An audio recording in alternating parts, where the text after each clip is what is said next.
Ja, ungefär.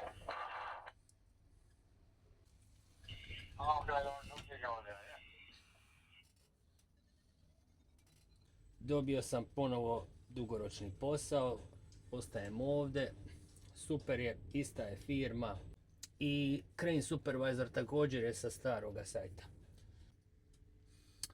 Ove zgrade mislim da je to gotovo što se tiče visine, da će to završiti na tom katu, možda još nešto gore, ne znam, jer su govorili 4 kata, a oni računaju i prizemlje kao kat, tako da i ova moja zgrada će isto biti te visine.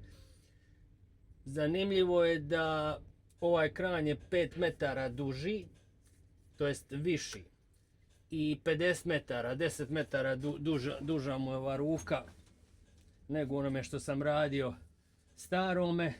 Iste je marke, samo je noviji, nego šta sam, prije sam vam govorio šta planiram, jer neću se više usavršavati što se tiče škole i tih gluposti, nego ću kroz investicije poboljšavati dohodak i na taj način praviti tu razliku koji svaki dan sve veća i veća zbog normalno troškova života. Tako da ja sam već prije sam pričao, ako prvi put gledate ovaj video onda vam možda neće biti jasno pa ću vam sad ukratko objasniti. Ulažem u Bitcoin od 2017. I to kao što sam rekao u tom videu, to je više bio proizvod sreće nego mog znanja. Na vrijeme sam uletio i to je to. A sada želim ulagati znajući šta radim. Tako da sam istraživao ovaj vikend i imam neke ajmo reći smjernice koje želim pratiti i nipošto ih ne prekršiti. Recimo, nastavio bi ulagati u Bitcoin, ali samo stavio sam čak narudžbu, ali ako padne na 60% od all time high-a. Sad je trenutno možda na 47-48% pao od all time high-a ili rekorda koji je bio dosegao. Onda bi uletio. Također sam zainteresiran u još dva coina, to je Kaspa i Tao. Sad, ljudi koji prate kripto možda znaju, možda čuli i možda vjerovatno znaju o tim stvarima još, tehničkim stvarima možda još bolje od mene. Međutim, ja sam malo istraživao i ta dva coina su mi isto zanimljiva. I u njih bi uložio, u Kaspu bi uložio ako padne oko 90% od all time high-a. Sad je trenutno na minus 87. Isto tako sam stavio narudžbu. A Tao čekam ako padne na minus 85 od all time high-a, onda bi uletio u Tao. Sad hoće li do tog doći, ne znam, vrijeme će pokazati, ali ja to neću prekršiti. Znači, tako će biti, pa ako dosegne, ako ne, idemo dalje. Što se tiče dionica, pričao sam vam sa porezom irskim koje su to jebade.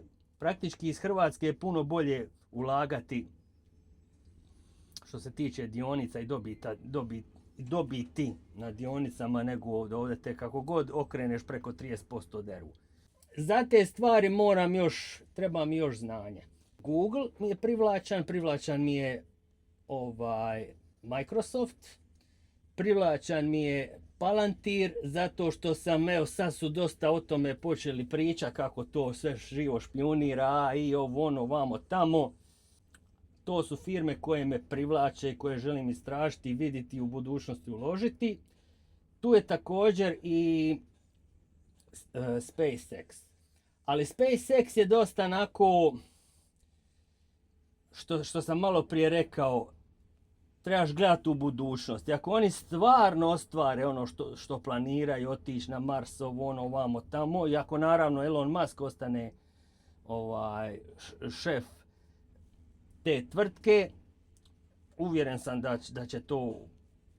da će to ispisati jednu vrlo profitabilnu priču. Ne bi još ulagao u nju, ali eto, to su te stvari koje me zanimaju i tako da ću to baviti se oko toga i reću vam naravno kad sam uletio, tako da morate pratiti pa vidjeti jesam li u plusu ili nisam. Ima neki stvari vezano za učenje što me zanima, ali uopće nije vezano za građevinu, nego neki moj dječački san, ali taj moj dječački san je dosta onako skup i to do sad ne bi, imam to u planu ostvariti, ali neću još. Jednostavno morao bi jako puno vremena uzeti slobodno. A što se tiče dionica, one su trenutno poprilično visoko, isto tako pričekat ću. Smatram da dosta ljudi i igraju na te osjećaje, a ne zacrtaj plan i tako i drži se tog plana. Ako ništa od toga ne uspijem kupiti, onda je na prvom mjestu nekretnina. Jer sam saznao, ako iznajmiš sobu, ovdje u Irskoj, eto tu imaš jednu olakšicu. Ako iznajmiš sobu, 14.000 eura profita ti se ne oporezuje. Da bi digao kredit moram 2 godine raditi kao self-employed. Ja sam tu blizu neki, možda godinu i 9 mjeseci. Tako da ću još malo pričekat i onda ću aplicirati za kupnju kuće.